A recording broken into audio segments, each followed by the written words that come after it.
साद देती हिमशिखरे. पहिला भाग. 1. मी टेकडी चढत होतो. सगळीकडे अंधुक अंधुक दिसत होते. दिशा फाकून बराच वेळ झाला होता, परंतु धुक्याने आसमंत व्यापले असल्याने सूर्यदर्शन घडत नव्हते. सभोवताली नीरव शांतता पसरली होती. शांत, गंभीर. दूर दूर कुठेतरी पक्ष्यांच्या कुजनाने त्या शांततेचा भंग होत होता. तेवढंच. किती कठीण होती ती चढण.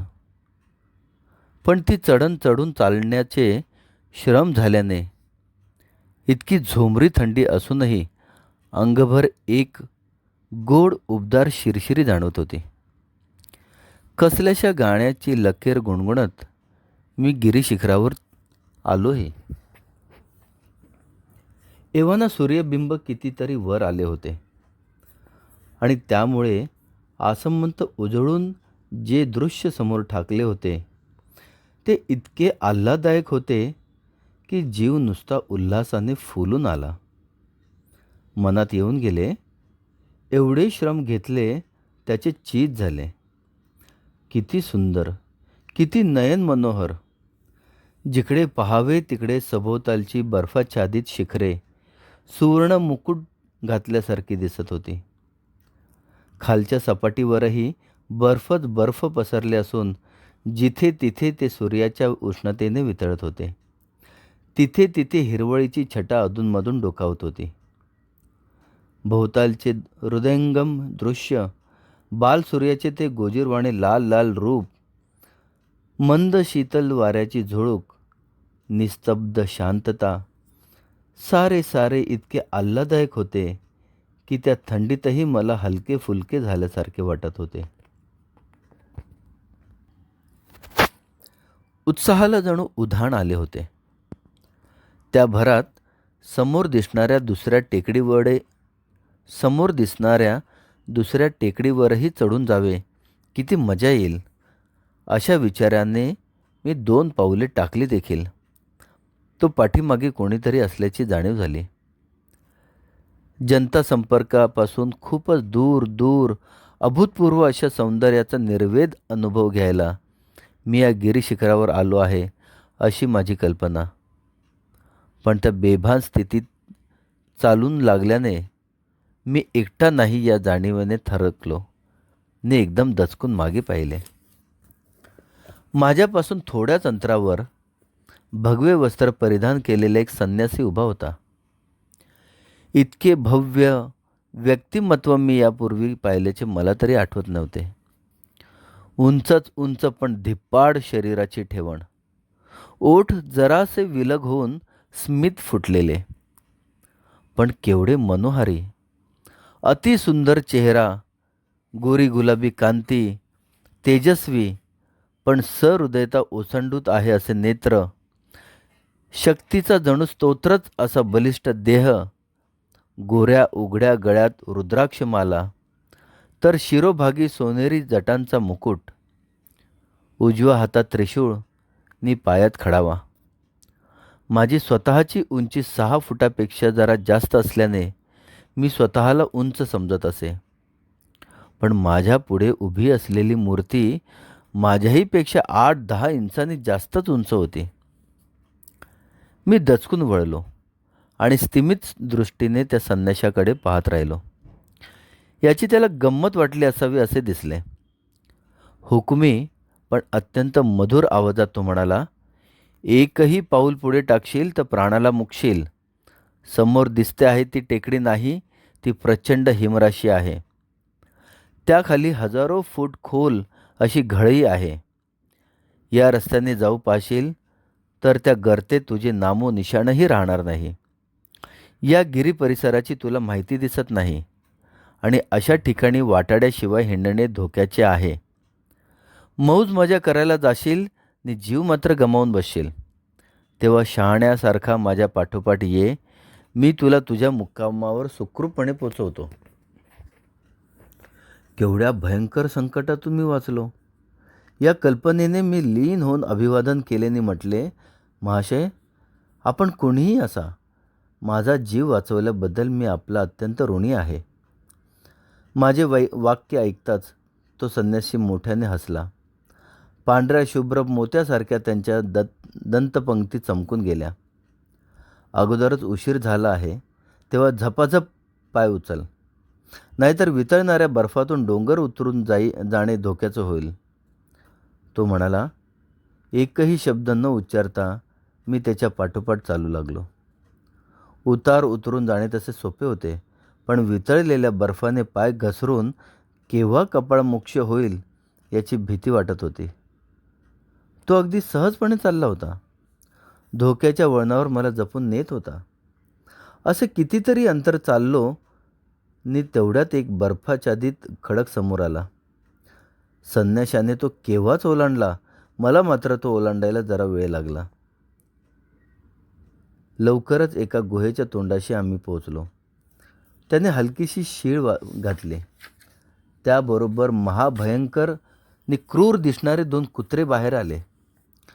साधूला पाहताच माणसासारखे त्याच्या पायाशी ते नतमस्तक झाले.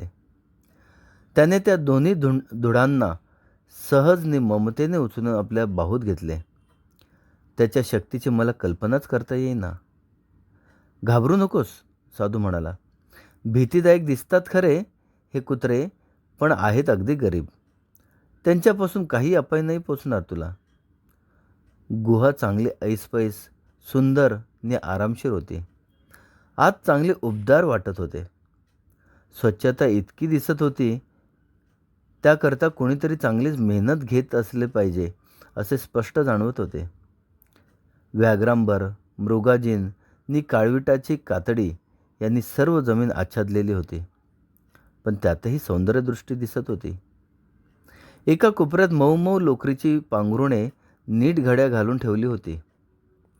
दुसऱ्या कोपऱ्यात चौकोनी स्थांडिलामध्ये अग्नी धुमसत होता. वरच्या झरोक्यातून साऱ्या गुहेत उजेड पडला होता, पण कुठूनही त्यामधून बर्फ किंवा पाणी उघडताना दिसत नव्हते. कसला तरी मंद सुवास साऱ्या वातावरणात दरवळत होता. सारे दृश्य आणि वातावरण इतके स्वर्गीय, सुख, शांती, समाधानाचे वाटत होते की नास्तिकातल्या नास्तिकालाही तेथे काहीतरी दैवी, पवित्र, असामान्य आहे असे कबूल करायला लागले असते.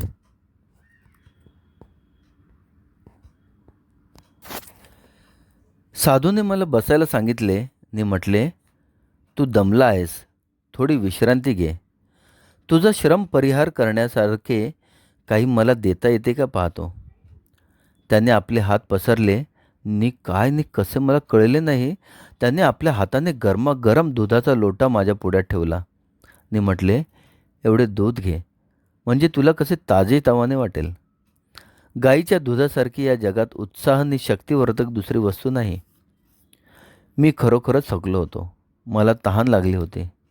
त्या स्थितीत गरमागरम दूध म्हणजे जे हवे ते मिळाले असे केवळ नसून जणू परमेश्वरी वरदानच वाटले. किती मधुर नि आल्हाददायक होते ते. मी ते सारे दूध प्यायलो नि रिकामा लोटा खाली ठेवला. माझ्याकडे स्मित मुद्रेने पाहत तो साधू म्हणाला, वत्सा, ही गुफा तुझीच आहे. एके दिवशी तू येथेच येणार आहेस. माझा स्वभाव जात्या फार चौकसनी बडबड्या, कुठेही बावरणारा किंवा स्वतःकडे कमीपणा पत्करून गप्प बसणारा नव्हे. पण त्या गुहेतील ते धीर, गंभीर नि पवित्र वातावरण व साधूची मनावर पडलेली मोहिनी यामुळे मी अवाक झालो. साधू काय म्हणाला ते मला जरी समजले नाही, तरीही मी त्याला उलट कोणताही प्रश्न विचारला नाही. माझ्या गोंधळलेल्या मनाचे प्रतिबिंब चेहऱ्यावर उमटलेले त्याला दिसले की काय न कळे. तो म्हणाला, मी जे काही म्हटले त्याचा अर्थ आज तुला समजणार नाही, पण कालांतराने सत्य तुला आपोआप समजून येईल. घरी परतायला तुला आधीच उशीर झाला आहे, तेव्हा तुला आणखी थांबवत नाही. असे म्हणून मनुष्याला सांगतात त्याप्रमाणे त्या दोन्ही कुत्र्यांना त्याने मला टेकडीच्या खालपर्यंत सोबत करायला सांगितले. मीही उठलो. आदराने त्या साधूपुढे नतमस्तक होऊन त्याने केलेल्या उपकाराबद्दल पुन्हा आभार मानले आणि कुत्र्यापाठोपाठ गुहेबाहेर पडलो. सूर्य बराच वर आला होता. भोवतालचे बर्फ वितळलेले होते. एका दरडीवरील निसरडी वाट टाळता टाळता पाय घसरून मी चांगलाच कोसळलो. माझ्या डोळ्यापुढे अंधारी आली. डोळे उघडले तर सगळीकडे काळोखच काळोख दिसला. डोक्याला तर लागले नाही ना म्हणून डोके चाचपू लागलो. तर तिथे मऊ मऊ स्पर्श जाणवला. मला आश्चर्य वाटले. मी सावध झालो आणि उठून बसलो आणि काय आश्चर्य! मी माझ्या खोलीत मऊ मऊ अंथरुणावर उबदार पांघरून लपेटून बसलो होतो. दिवा लावून घड्याळ पाहिले तो पहाटेचे 4 वाजले होते. एकूण मला स्वप्न पडले होते तर. इतक्या लवकर उठून काय करायचे? दिवा मालवून मी पुन्हा झोपण्याचा प्रयत्न करू लागलो. पण झोप येणे अशक्य होते. त्या विलक्षण तरी सुखद स्वप्नाने माझ्या डोक्यात विचारांचा कल्लोळ उसळला. त्या स्वप्नातील दृश्यांची नि अनुभवांची संगती लावण्याचा मी तासभर प्रयत्न केला. पण तो निष्फळ ठरला. ती ती शेवटी उठलो, कपभर चहा करून प्यालो आणि टेनिसची रॅकेट घेऊन खोलीबाहेर पडलो.